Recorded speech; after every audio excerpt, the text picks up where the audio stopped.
Gaano nga ba katagal bago lumabas yung PA after mo mag-apply sa Grab or sa TNBS company? Based on my experience, pag nag-apply ka, sasabihin sa'yo 1 to 3 months bago lumabas yung PA. Pero yun sa akin nga, wala pang isang buwan, tinext na ako ni Grab na meron na daw akong PA and pinapapunta na ako, pinapasubmit na ako ng mga requirements para pwede na akong bumiyahe. So yun nga ang ginawa ko, pumunta ako sa Grab office pero hindi pa binigay sa akin yung physical talaga na na PA noon.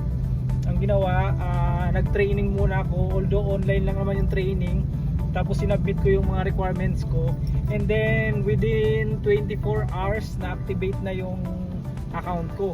Paka-activate nga ng account mo, kailangan mong bumiyahe at least isang biyahe sa loob ng 24 hours para hindi siya ma-deactivate ulit. And then yung nangyari nga sa akin paglabas ng PA ko, ang problema doon, late na binigay sa akin yung PA. So nung tinext ako, yung hearing ko noon, parang nauuna lumabas yung date ng hearing doon sa papel bago lumabas yung PA ko. Kaya hindi ako naka-attend ng hearing para dun sa CPC. Kaya ang ginawa ko, nung nag-submit ako ng mga requirements kay Grab para sa CPC, nagbayad ako ulit ng 3,000 pesos para naman dun sa lawyer and sa CPC daw yun kasi nga hindi ako naka-attend nung unang hearing. Although pag kay Grab ka nag-apply, nagbayad ka, hindi ka na mag-attend ng mga hearing. So hindi na nga ako pina-attend ng hearing, pati yung pag-publish dyaryo hindi ko na ginawa yan.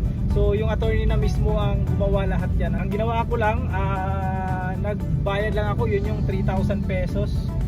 Maliban yan dun sa sa unang binayad ko sa PA na 6,000 plus. So nag-additional pa ako ng 3,000 dahil nga hindi ako naka-attend nung unang hearings. Yun yung siningil sa akin, hindi ko alam kung para sa CPC yun or para dun sa pangalawang hearing. And then after nun, yun nga, mag-aantay ka na lang sa akin bago lumabas yung CPC ko. Umabot siya ng kulang-kulang 2 years bago lumabas. So hanggat hindi lumalabas yung CPC mo, renew ka lang ng renew ng PA. Wala namang yan tuloy-tuloy naman yan. Parang kumbaga unlimited naman hanggat hindi lumalabas yung CPC mo, nare-renew pa rin yung PA tuloy-tuloy. Yun nga lang, magbabayad ka pero mura lang yun, nasa 200 plus lang yung bayad ng renewal ng PA. So yun lang, maraming salamat, sana